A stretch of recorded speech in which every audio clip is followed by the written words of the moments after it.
Budget ફાળો, પરંતુ નાણામંત્રી દ્વારા આને હસી મજાકમાં ઉડાડી. તો ભારતીય જનતા પાર્ટીની સરકાર ચાલે છે, નાણામંત્રી પણ એમનો છે, તો એમને હું ચોક્કસથી કહેવા માંગીશ કે અલ્પેશ, જય માન દાતા, જય વેલનાથ, જય કોળી સમાજ, બને એટલો વિડીયો આગળ શેર કરવા માટે નમ્ર વિનંતી છે. ગઈકાલે વિધાનસભાના સત્રની અંદર કોળી ઠાકોર નિગમની અંદર લોન બાબતે અલ્પેશ ઠાકોર, ધવલસિંહ ઝાલા દ્વારા રજૂઆત કરવામાં આવી હતી અને ઉમેશભાઈ મકવાણા દ્વારા પણ રજૂઆત કરવામાં આવી હતી કે કોળી અને ઠાકોર નિગમની અંદર અમને બજેટ ફાળો, પરંતુ નાણામંત્રી દ્વારા આને હસી મજાકમાં ઉડાડી.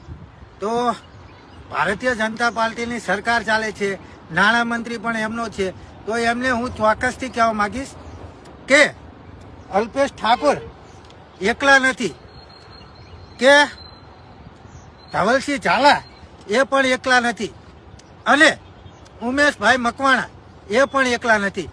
એમની સાથે સમસ્ત કોળી અને ઠાકોર સમાજ છે. શું પોતાના સમાજ માટે વિધાનસભા સત્રની અંદર અવાજ ઉઠાવવો એ ગુનો છે?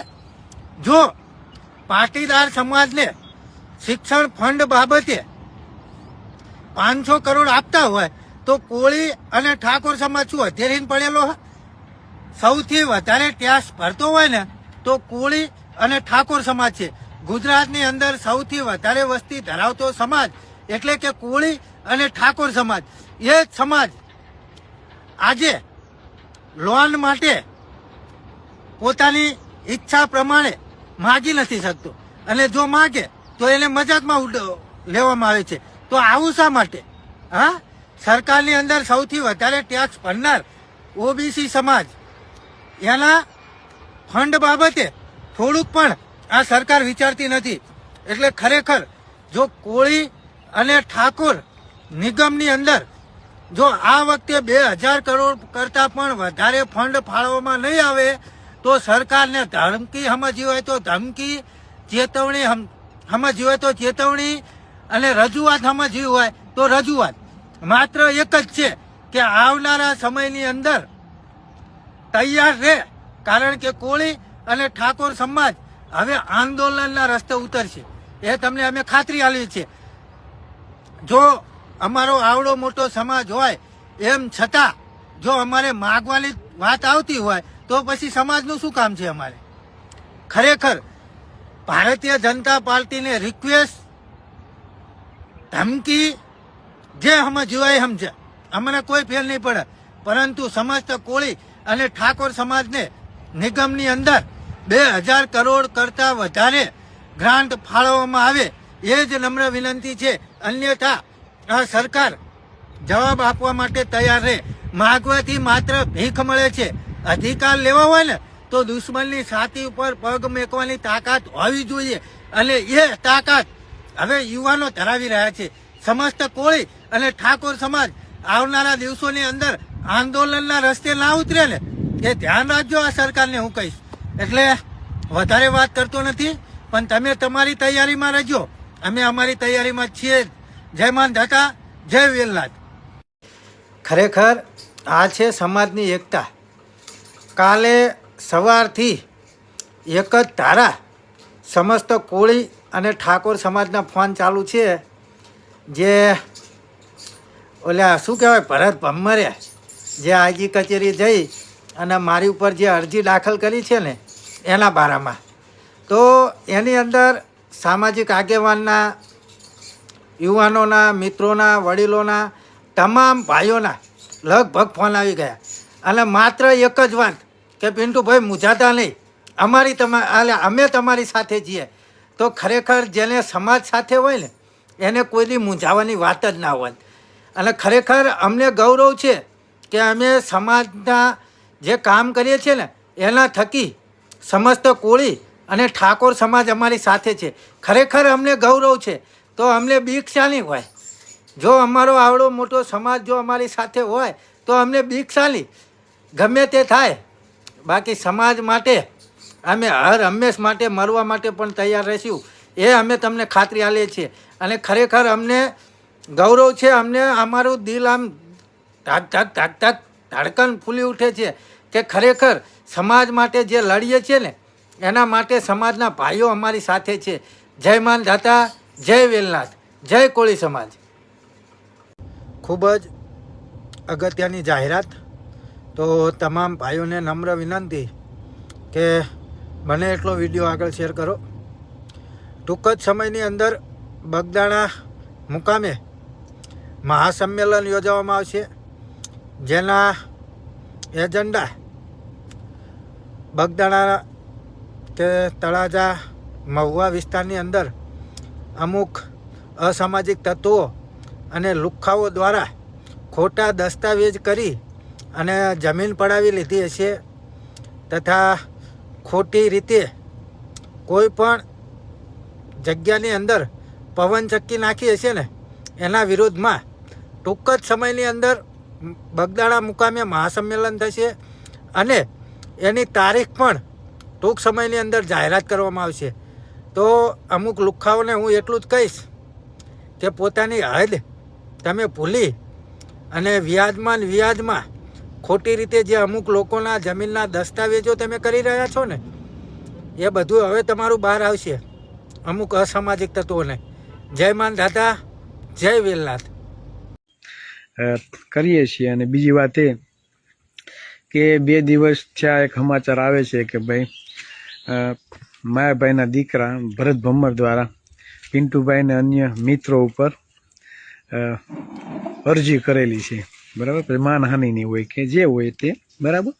એટલે સમાજ માટે લડતા અને ખાસ કરીને પિન્ટુભાઈ યુવા કોળી એકતા સંગઠન ગુજરાતના પ્રદેશ કારોબારી સભ્ય એટલે અમારી ટીમના વ્યક્તિ છે. એટલે પિન્ટુભાઈ તમારા તો કંઈ મૂંઝાવાની જરૂર છે નહીં, વિભા છીએ અડીખમ. અને કાલે ઘણા બધા મિત્રોના ફોન આવ્યા, વાતચીત થઈ. જે પણ મિત્રો વિરુદ્ધ કંઈ પણ અરજી આપવામાં આવી હોય કોઈએ મૂંઝાવાની જરૂર નથી, બરાબર ને. આખો સમાજ તમારી સાથે છે, જ્યાં જરૂર પડે ત્યાં હાકલ કરજો, ઊભા રહેશું, બરાબર. કેમ કે સમાજ માટે જે મિત્રો લડ્યા હોય ને એના પડખે હંમેશા ઊભું રહેવું પડે. નકર બીજી વખત છે ને ભાઈ કોઈ વ્યક્તિ લડવા મેદાનમાં ના આવે.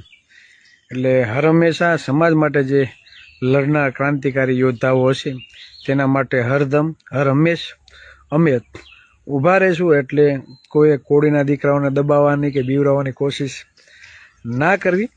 અને હજી કહું છું, અરજીના નામે એક પણ વ્યક્તિએ નિવેદન દેવા જવાનું નથી, બરાબર. અરજીના નામે નિવેદન દેવા ના આવવાનું હોય એવું લાગે તો એ ફરિયાદ દાખલ કરી દેજો, બરાબર. ચિરાગભાઈ, પિન્ટુભાઈ કે બીજા અન્ય વ્યક્તિ ઉપર જો ફરિયાદ દાખલ અરજી થઈ હોય તો મજા આવે તો ફરિયાદ દાખલ કરી દેજો, તમને મજા આવશે અને અમને મજા આવશે. અમે આવી જઈશું જવાબ દેવાને લીગલી જે પણ કાર્ય હશે, બરાબર. તેમાં અમારો ફૂલ સપોર્ટ હશે. એટલે ખોટા ધક્કા ખવડાવવાને એને પોલીસ પ્રશાસનથી જે બીવડાવવાની કોશિશ થાય એમાં હવે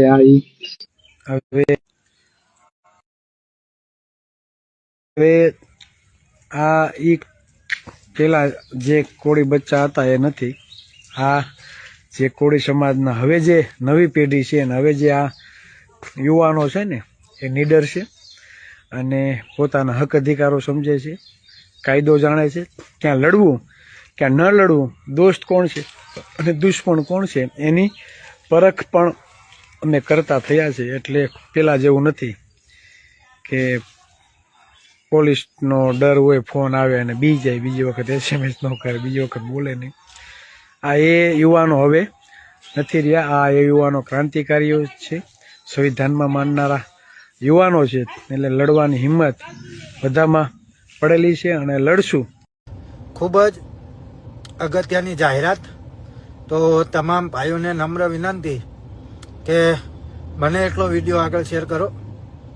ટૂંક જ સમયની અંદર બગદાણા મુકામે મહાસંમેલન યોજવામાં આવશે, જેના એજન્ડા બગદાણા કે તળાજા મહુવા વિસ્તારની અંદર અમુક અસામાજિક તત્વો અને લુખ્ખાઓ દ્વારા ખોટા દસ્તાવેજ કરી અને જમીન પડાવી લીધી હશે તથા ખોટી રીતે કોઈ પણ જગ્યાની અંદર પવન ચક્કી નાખી હશે ને એના વિરોધમાં ટૂંક જ સમયની અંદર બગદાણા મુકામે મહાસંમેલન થશે અને એની તારીખ પણ ટૂંક સમયની અંદર જાહેરાત કરવામાં આવશે. તો અમુક લુખ્ખાઓને હું એટલું જ કહીશ કે પોતાની હદ તમે ભૂલી અને વ્યાજમાં ખોટી રીતે જે અમુક લોકોના જમીનના દસ્તાવેજો તમે કરી રહ્યા છો ને એ બધું હવે તમારું બહાર આવશે અમુક અસામાજિક તત્વોને. જય માન દાદા, જય વેલનાથ. ભાવનગરના નવનીત બાલધિયાને મારવાનો જે આખો કેસ છે તેમાં જયરાજ આહિર સામે ટિપ્પણી કરનાર વિરુદ્ધ અરજી દાખલ થઈ છે. અભદ્ર ટિપ્પણી કરનાર વિરુદ્ધ પોલીસમાં અરજી દાખલ કરવામાં આવી. ભરત આહિરે એસપી રેન્જ આઈજીને અરજી કરી છે. તો સોશિયલ મીડિયામાં અભદ્ર ટિપ્પણી કરવામાં આવી હતી તે જ મુદ્દે આ અરજી કરવામાં આવી. ટિપ્પણી કરનાર સામે પગલાં લેવા અરજી કરવામાં આવી છે. આખી જે ઘટના છે જેમાં ભાવનગરમાં ચકચારી બનેલા બગદાણાના પૂર્વ સરપંચ નવનીત બાલધિયાને મારવાના મામલે એક નવો જ વિવાદ સામે આવ્યો. હવે ત્યારે તેમણે કહ્યું હતું કે હું મારા પર્સનલ કામ માટે આવ્યો છું. ત્યારબાદ નવજીવન ન્યૂઝ દ્વારા છે તે ચક્રો ગતિમાન કરવામાં આવ્યા હતા કે ભરત ભમ્મર છે તે ઓચિંતા ભાવનગરની રેન્જ આઈજીની કચેરી ખાતે શા માટે આવ્યા છે. ત્યારે અમને જાણવા મળ્યું હતું કે આ મતલબની જે અરજી છે તેમની સામે જે આક્ષેપ થઈ રહ્યા છે, ટીકા ટિપ્પણીઓ થઈ રહી છે. બગદાણા કેસની જ્યારે જે ફરિયાદ નોંધાઈ હતી ત્યારે પણ જયરાજ આહિર સામે અભદ્ર ટીકા ટિપ્પણીઓ થઈ રહી હતી, જેને લઈને તેઓ હવે ફરિયાદ દેવા માટે આવ્યા છે. કહી શકાય કે જે ચકચારી કેસ હતો તેમાં હવે નવા ખુલાસા છે તે આગામી સમયમાં થઈ શકશે. સાથે જ એક સંયોગ છે કે ભાવનગરમાં રેન્જ આઈજી ગૌતમ પરમાર દ્વારા છે તે પ્રેસ કોન્ફરન્સ બોલાવવામાં આવી હતી કે જયરાજ આહિરની અમે ધરપકડ કરીએ છીએ અને ત્યારબાદ બીજા દિવસે એટલે કે તારીખ 5ના રોજ ભાવનગરના રેન્જ આઈજી ગૌતમ પરમાર છે તે તેમના ઘરે પ્રસંગ હોય માટે રજા ઉપર ગયા હતા અને રેન્જ આઈજી ગૌતમ પરમાર આજે જ હાજર થયા છે અને આજે જ જયરાજ આહિરના જે મોટા ભાઈ છે ભરત ભમ્મર તેઓ અરજી દેવા માટે પહોંચ્યા છે. એટલે કે આ સંયોગ છે કે જ્યારે જયરાજ આહિરની ધરપકડ કરવામાં આવી હતી ત્યારે રેન્જ આઈજી છે તેમણે પ્રેસ કોન્ફરન્સ કર્યા બાદ તેઓ રજા ઉપર ગયા હતા અને આજે તેઓ જ્યારે હાજર થયા છે ભાવનગરમાં રેન્જનો તેમણે ચાર્જ સંભાળ્યો છે ત્યારે જે માયાભાઈ આહિરનો મોટો દીકરો છે ભરત ભમ્મર તેઓ ફરિયાદ કરવા માટે પહોંચ્યા હતા. જોવું રહ્યું આગામી સમયમાં હવે જે હાઈ વોલ્ટેજ જે કેસ થઈ ગયો છે બગદાણાનો તેમાં પોલીસ છે, સાયબર ક્રાઇમ પોલીસ છે, ડાઠા પોલીસ છે તે કેટલા લોકો સુધી હવે પહોંચે છે, કેટલા લોકોની આમાં ધરપકડ થાય છે તે તો હવે આવનારો સમય જ કહેશે. સાથે જ એક વસ્તુ દર્શક મિત્રોને પણ કહેવી છે કે આ કેસમાં અત્યાર સુધીમાં છે તો ટોટલ 14 લોકોની ધરપકડ થઈ ચૂકી છે. સાથે જ જે 15મો આરોપી હતો તેની દ્વારા છે તે ગુજરાત હાઈકોર્ટમાં છે તે કોશિંગ દાખલ કરવામાં આવી છે. 17 તારીખે હમણાં તેની મુદત હતી ત્યારે પણ ફરી એક વખત મુદત પડી છે. એટલે કહી શકાય કે આ કેસમાં હવે 15 આરોપી થયા છે અને આ આરોપી 15મો જે છે તે કોશિંગમાં ગયો છે. તેમાં પણ શું નવા ખુલાસા થાય છે